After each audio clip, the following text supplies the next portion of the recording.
खुदा यीशु मसीह में आप सभी मेरे मसीह भाई बहनों के ऊपर फिर से जय मसीह की सलाम प्रेज़ द लॉर्ड। एक बार फिर से स्वागत है आप सभी का एक और नए वीडियो के साथ। ओके, तो अगर आप नए हैं और अभी तक चैनल को सब्सक्राइब नहीं किया तो प्लीज़ चैनल को सब्सक्राइब जरूर कर दें। आप सभी का स्वागत करता हूँ एक नए वीडियो में। और हाँ, एक छोटी सी क्विक अनाउंसमेंट कि हमने एक सेकंड चैनल बनाया हुआ है काफ़ी देर पहले से, और वहाँ पर हमारे कुछ खुद के लिखे हुए कंपोज किए हुए गॉस्पेल ट्रैक हैं, मसीही गीत हैं। तो प्लीज़ मैं आपसे रिक्वेस्ट करता हूँ कि प्लीज़ आप उस चैनल पर जाइए। नीचे लिंक आपको डिस्क्रिप्शन में मिल जाएगा उस चैनल का। प्लीज़ आप वहाँ पर जाइए और चैनल को सब्सक्राइब कीजिए, म्यूजिक को एंजॉय कीजिए। और वहाँ पर बहुत से हमारे मसीही मैसेजेस भी उस चैनल के ऊपर आएंगे आने वाले समय में, और बाइबल स्टडी को भी हम उस चैनल के ऊपर लेकर आ रहे हैं बहुत जल्द। तो प्लीज़ अगर आपने अभी तक चैनल को उसको सब्सक्राइब नहीं किया, प्लीज़ नीचे जल्दी जाइए, चैनल को सब्सक्राइब कीजिए। Now let us come to the word of God, और हम परमेश्वर के वचन से पढ़ेंगे। प्लीज ध्यान से सुनिए, क्योंकि ये वचन, कई बार हम वचन को पढ़ते हैं लेकिन हम बस ऐसे पढ़कर उसे आगे निकल जाते हैं। लेकिन कई बार कुछ छोटी छोटी चीजें होती हैं जो कि लिखी हुई हैं हमारी डिटेल के लिए, लेकिन हम उन्हें नजरअंदाज कर देते हैं, जिसकी वजह से बहुत से स्पिरिचुअल मैसेजेस, बहुत से स्पिरिचुअल बातें हम स्किप कर जाते हैं, मिस कर जाते हैं इसकी वजह से। तो इस वचन को जो मैं आपके सामने पढ़े हुआ, हो सकता है आपने कई बार पढ़ा हो इसे, कई बार सुना भी हो, लेकिन जिस पर्सपेक्टिव से, नजरिया से मैंने इसे पढ़ा है, देखा है, वो सच में आपकी भी बहुत मदद करने वाला है। प्लीज ध्यान से सुनिए वचन को। देखा है मरकुस अध्याय 4 वचन 35 से लेकर हम पढ़ेंगे 40 तक। मरकुस chapter number 4 beginning from 35 to 40। तो लिखा है यहाँ पर, प्लीज ध्यान से पढ़िए, सुनिए वचन को।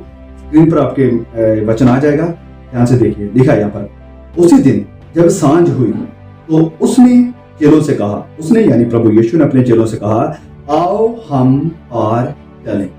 इस वचन को ध्यान से सुनिए, आओ हम पार चलें, नोट करके रख लीजिए। और वह भीड़ को छोड़कर जैसा वह था ऐसा ही उसे नाव पर साथ ले चले, और उसके साथ और भी नावें थी।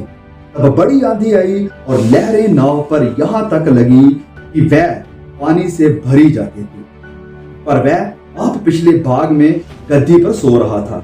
तब उन्होंने उसे जगाकर उससे कहा, हे गुरु, क्या तुझे चिंता नहीं कि हम नष्ट हुए जाते हैं? अब उसने उठकर आंधी को डांटा और पानी से कहा, शांत रह, थम जा। और आंधी थम गई और बड़ा चैन हो गया। और उनसे कहा, प्रभु यीशु ने अपने चेलों से कहा, तुम क्यों डरते हो? क्या तुम्हें अब तक विश्वास नहीं? क्या तुम्हें अब तक विश्वास नहीं? तो ये बहुत ही पॉपुलर, बहुत ही फैमिलियर स्टोरी है, हम अच्छी तरह से जानते हैं। प्रभु यीशु अपने चेलों के साथ नाव में जा रहे हैं और समुद्र में लहरें आती हैं, तूफान आता है और किश्ती डूबने लगती है, चेले डरने लगते हैं। वह कहते हैं जाकर प्रभु यीशु से, प्रभु यीशु जो कि रेस्ट कर रहे थे, आराम से सोए हुए थे, उन्हें जाकर कहते हैं कि हे गुरु, क्या तुझे नहीं पता चलता कि हम मर रहे हैं? तुझे हमारी बिल्कुल भी फिक्र नहीं है, तू तो बिल्कुल हमें भूल गया है, तुझे तो कुछ भी पता नहीं है कि हम क्या कर रहे हैं, तो सो रहा है। लेकिन क्या प्रभु यीशु उनकी इस हालात से अनजान? बिल्कुल भी नहीं, अच्छी तरह से उसे मालूम क्या चल रहा है। तो यहाँ पर ये जो शब्द यूज हुआ है कि हम नष्ट हुए जाते हैं, देखिए ध्यान से देखिए इस वचन, ये क्या कह रहे हैं कि हम नष्ट हुए जाते हैं, लेकिन वह भूले हुए इस बात को। तो उनके साथ कौन है? देखिए पूरा दिन उन्होंने प्रभु यीशु के चमत्कारों को देखा है, प्रभु यीशु की टीचिंग को देखा है, उन्होंने प्रभु यीशु ने बहुत कुछ सिखाया है, बहुत कुछ उन्हें दिखाया भी है अपने अद्भुत कार्यों के द्वारा कि वह कौन है। लेकिन फिर भी वह भूल चुके हैं कि उनके साथ नाव में कौन है।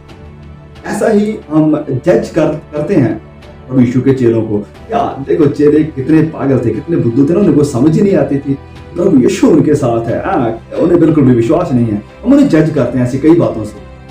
लेकिन एक बार हम अपने आप को उनकी जगह पर थोड़ा रख कर दें, या आज हम अपने आप को सोचें कि ओके, आज प्रभु यीशु हमारे साथ हैं कि नहीं। आप में से बहुत से लोग कहेंगे हाँ, वो हमारे साथ है। प्रभु यीशु ने जो कहा भी था कि मैं जगत के अंत तक सदैव, यानी सदा, हर पल और वक्त तुम्हारे साथ। इतनी बार हमारे साथ ये हुआ है हमारे साथ ऐसा हुआ है कि हम भी जब ऐसी आंधियां आती हैं हमारी जिंदगी में, जब ऐसे तूफान आते हैं, जब ऐसी बड़ी लहरें आती हैं, जब हमें लगता है कि हम तो खत्म होने वाले हैं, हम तो मर जाएंगे, कुछ नहीं बचा है, परिवार नष्ट हो रहा है, मेरी जॉब जा रही है, मेरे परिवार में तकलीफें आ रही हैं, मेरा शरीर बिल्कुल खत्म होता जा रहा है बीमारियों के साथ, इतनी इतनी तकलीफों के साथ, मैं तो मरते जा रहा हूं। प्रभु तू कहाँ है? तूने मुझे क्यों छोड़ दिया? मैंने आपका नाम लिया था, मैंने आपको स्वीकार किया था, सोचा था कि सब कुछ ठीक हो जाएगा, लेकिन खुदा तू कहाँ है? हम सब की जिंदगी में कई बार ये सवाल आए हैं, आते हैं। इसका मतलब यह है कि हम भी प्रभु यीशु के चेलों से कम नहीं हैं। भले ही उनके साथ प्रभु यीशु था, लेकिन जो कमी आ रही थी वो आ रही थी विश्वास। उन्हें विश्वास नहीं था। प्रभु यीशु ने झटका नहीं क्यों था? इसलिए नहीं कि उन्होंने उसे उठा दिया, क्या तूने मेरी नींद क्यों खराब कर दी, मुझे सोने देना था। नहीं, प्रभु ने उन्हें इसलिए झटका, कहा कि तुम्हारा विश्वास कहाँ है? Where is your faith? इतना कुछ मैंने आपको दिखाया है, इतना कुछ अपने बारे में मैंने रिवील कर दिया, प्रकट कर दिया, जाहिर कर दिया कि मैं कौन हूं, लेकिन फिर भी आपको विश्वास नहीं हो रहा है कि मैं अगर आपके साथ हूं तो आप कैसे नष्ट हो सकते हो।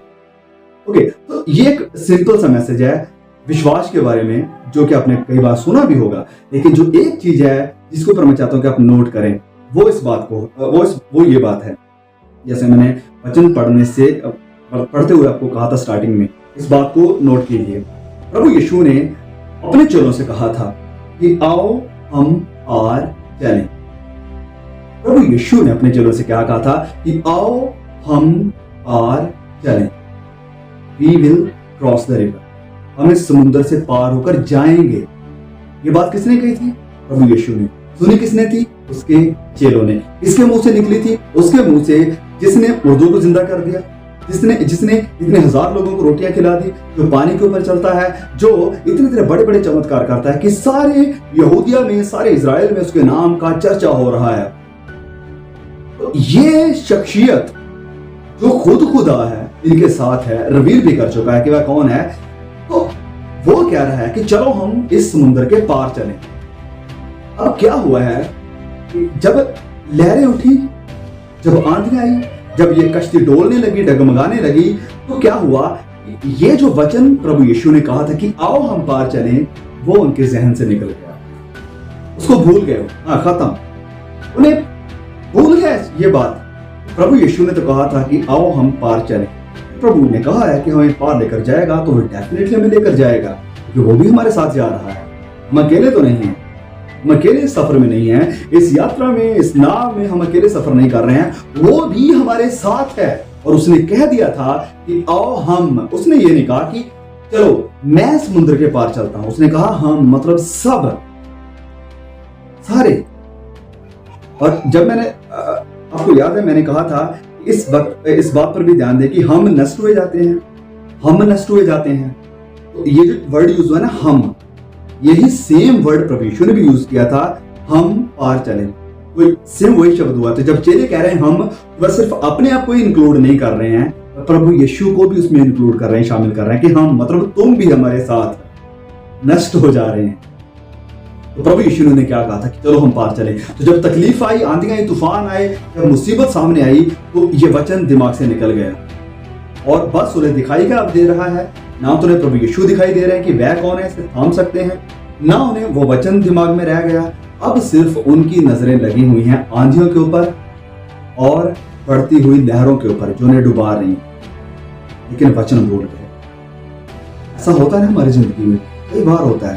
पहली बात तो आज बाइबल की स्टडी को करना नहीं चाहता, बाइबल के वचनों को कोई पढ़कर उसके ऊपर मनन करके इसके अनुसार जिंदगी बिताना नहीं चाहता। लेकिन थैंकफुली अगर लोग कर भी रहे हैं, बाइबल को पढ़ भी रहे हैं, जब तो हमारी जिंदगी में मुश्किलें आती हैं, जब हमें कुछ मुश्किलों का सामना करना पड़ जाता है, जब ऐसी लहरें, ऐसी आंधियां हमारे सामने आती हैं जो हमें मतलब पूरी तरह से हम कहें कि बिल्कुल खत्म करने वाली होती हैं, उस वक्त में वचन हमारी जिंदगी से निकल जाता है, हमारे दिमाग से निकल जाता है। हम वचनों के बारे में बिल्कुल भी नहीं सोचते कि प्रभु ने क्या कहा। उसने तो कहा था कि मैं तुझे कभी नहीं छोड़ूंगा, तुझे कभी नहीं त्यागूंगा। उसने तो कहा था कि मैं तेरी आंखों से हर आंसू पोंछ डालूंगा। उसने तो कहा था कि मैं तुम्हें वो जगह लेकर जाऊंगा जहां कभी रोना नहीं होगा, अंधकार नहीं होगा, अंधेरा नहीं होगा, वहां पर कोई रात नहीं होगी। उसने इतनी बड़ी जगह का मेरे साथ वायदा किया है। उसने कहा था कि मैं तुझे ना कभी छोड़ूंगा ना तुम्हें कभी त्यागूंगा। इतना बड़ा उसने मेरे साथ वायदा किया है। ये सारे वचन हमारी जिंदगी से तब निकल जाते हैं। लेकिन क्या हमें ऐसा रहना चाहिए? बिल्कुल नहीं। आंधियों का सामना हमें करना पड़ेगा, ऐसा वचन ने वादा किया है। लेकिन एक चीज है जिसे हमें बिल्कुल भी अपने दिमाग से नहीं निकलने देना चाहिए। जो भूल इन चेलों ने की थी, जिसकी वजह से प्रभु ने डांटा भी था। हम नहीं चाहते कि वो भूल हम करें, वो भूल मैं करूं, वो भूल आप करें। और हम नहीं चाहते कि प्रभु हमें इस चीज के लिए डांटे कि क्या तुम्हें मेरे उन कहे हुए वचनों के ऊपर बिल्कुल भी विश्वास नहीं था? जो वचन मैंने कहा था, जो बात मैंने कही थी कि चलो इस समुद्र से पार चले, क्या तुम्हें बिल्कुल भी यकीन नहीं था कि मैंने क्या आपसे कहा था? आज भी प्रभु हमसे शायद बहुत से लोगों के साथ यही कहेंगे जब हम डगमगाते हैं, जब हम रोना शुरू कर देते हैं इन चेलों की तरह। तो प्रभु हमसे सेम यही बात कहेंगे। मैंने जो इन वचनों में आपसे बातें कही हैं, जो मैंने वायदा किया है कि आओ हम पार चलें, आपके लिए सब कुशल मंगल होगा, सब कुछ ठीक होगा, मैं तुम्हें एक अच्छी जगह पर ले जाऊंगा, मैं हर दुख सुख में आपके साथ हूं, कभी नहीं छोड़ूंगा, कभी नहीं त्यागूंगा, तो आपको बिल्कुल भी यकीन नहीं है मेरे इन वचनों के ऊपर। Where is your faith? आपका विश्वास कहां पर है? तो एक बात जो मैं चाहता हूं, आप मेरे मसीह भाई बहन सदा याद रखें, बस वचन को एंड करने वाले, वचनों के ऊपर मनन कीजिए। और प्रभु यीशु ने जो वायदे किए हैं, प्रभु यीशु ने, जब आप नया नियम पढ़ते हैं, इसकी स्टडी करते हैं, क्या अद्भुत वादे हैं यार, कितने अद्भुत। मतलब कि मैं कई बार इन चीजों को सोचता हूं कि कौन है जिसने इस धरती के ऊपर जिसने इतने बड़े बड़े वायदे किए हैं कि मैं जाता हूं तुम्हारे लिए जगह तैयार करता हूं। ओह गॉड, किसने बोला है? मैं जाऊंगा और तुम्हारे लिए एक मददगार को भेजूंगा। किसने अब तक ये कहा है? मैं तुम्हें अकेला नहीं छोड़ूंगा, तुम्हें अनाथ नहीं छोड़ूंगा, मैं फिर तुम्हारे पास आऊंगा पवित्र आत्मा के रूप में। किसने अब तक ये कहा है? मेरे पिता के घर में बहुत से निवास हैं, मैं जा रहा हूं आपके लिए वहां पर घर तैयार, जहां मैं रहूं वहां तुम भी रहो। जहां मैं रहूं, कौन कह रहा है ये? वचन कहता है कि सारी कायनात को बनाने वाला खुदा प्रभु यीशु, यह सारी कायनात को बनाने वाला है। जब आप पढ़ते हैं यूहन्ना 1:1 में, सब कुछ उसी के द्वारा रचा गया, इसी शब्द के द्वारा, यानी प्रभु यीशु के द्वारा। तो वो सारी कायनात को बनाने वाला, जो जज करने वाला है दुनिया को, वो क्या कह रहा है कि जहां मैं हूं वहां तुम भी रहो। वो कह रहा है कि ये नहीं कह रहा कि आप ये चाहते हैं, वो कह रहा है कि मैं ये चाहता हूं। प्रभु यीशु खुद ये चाहते हैं कि जहां पर वो है वहां पर हम रहें। माय गुडनेस, इतना बड़ा वायदा। तो ये कुछ चीजें हैं जिन्हें हमें हमेशा याद रखना चाहिए। और फिर मैं तुम्हें कभी नहीं छोड़ूंगा, कभी नहीं त्यागूंगा, सदा तुम्हारे साथ। यस, तकलीफें हैं लेकिन वो सदा हमारी नाव में है, हमारे साथ है। डरिए मत, घबराइए मत। आपका एंड विनाश नहीं है, मेरा एंड विनाश नहीं है।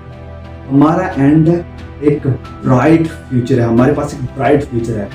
हमारा एंड आनंद से भरा हुआ है, हमारा एंड खुशी के साथ भरा हुआ है जब हमारा प्रभु हमें लेने के लिए है। उस प्रभु के ऊपर विश्वास कीजिए, उसके वायदों के ऊपर विश्वास कीजिए, उसके वचनों को पढ़िए पवित्र बाइबल को। जितना टाइम आपको मिलता है, कभी भी फ्री टाइम मिले, टाइम वेस्ट करने की बजाय खुदा के वायदों को पढ़ें, पवित्र वचनों के ऊपर मनन करें, क्योंकि ये वचन है जो हमारी तसल्ली बनता है मुश्किल हालातों में। ये वचन ही है जो हमें फिर से स्ट्रेंथ देता है, और ये वचन ही है जो हमारी उम्मीद को बना कर रखे। May God bless you all through this message, and please इस मैसेज को और भी भाई बहनों के पास शेयर जरूर कीजिए, क्योंकि बहुत से लोगों को इसकी जरूरत है। और हाँ, मैंने स्टार्टिंग में कहा था, प्लीज डिस्क्रिप्शन में जाइए, सेकंड चैनल ब्रदर याकूब लाइव करके है, उसे भी सब्सक्राइब जरूर कर दें। जल्दी मिलेंगे एक और नए वीडियो के साथ। तब तक के लिए खुदा मुझे, आपको, हम सबको संभाल।